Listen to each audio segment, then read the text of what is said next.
नमस्कार, इन खबर में आपका स्वागत है। मैं विद्याशंकर तिवारी हूँ। ये ग्रह नक्षत्र है। पूर्व केंद्रीय वित्त मंत्री पी चिदम्बरम आजकल बहुत परेशान हैं। वो जेल में रहना नहीं चाहते, रोटी सूखी मिल रही है, मच्छर अलग काट रहे हैं, गर्मी से पसीना इतना हो रहा है कि तरबतर हो जा रहे हैं।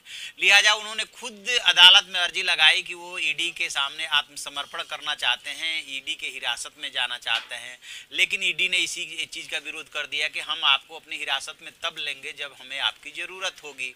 अदालत ने भी ईडी की बात मान लिया। अदालत ने कहा कि अभी ज़रूरत नहीं है। इसको लेकर के उनके वकील जो है कपिल सिब्बल और जो ईडी की तरफ से वकील पेश हुए थे तुषार मेहता, काफ़ी नोक-झोंक भी हुई।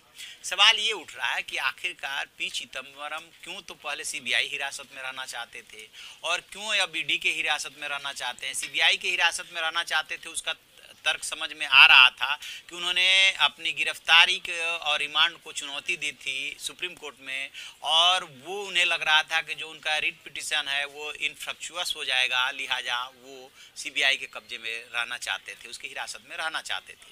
लेकिन सिर्फ ये एक कारण था। दूसरा कारण जो सबसे अहम था वो ये था कि सीबीआई के हिरासत में वो बहुत आराम से थे और सीबीआई का जो गेस्ट हाउस है उसमें रह रहे थे, जिसमें एसी की सुविधा थी, खाने पीने की अच्छी सुविधा थी।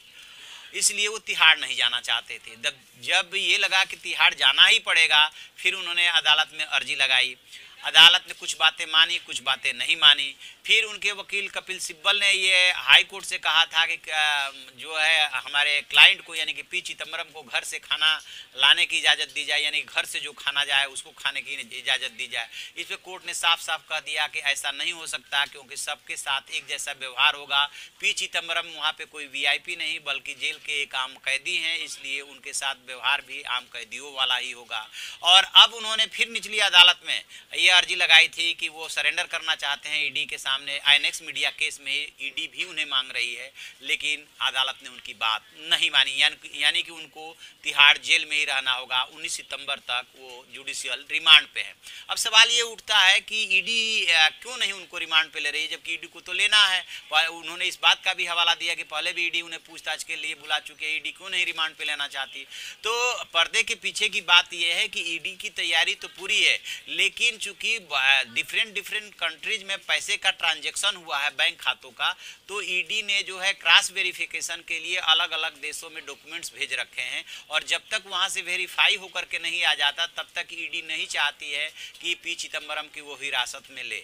और जैसे ही वो वेरीफाई होकर के डॉक्यूमेंट्स आ जाएंगे उसके बाद ईडी उन्हें हिरासत में लेगी, पूछताछ करेगी और उसके बाद फिर उन्हें कोर्ट में पेश करके फिर उनको उस मामले में जो है ईडी वाले मामले में जो है जाना पड़ेगा जेल।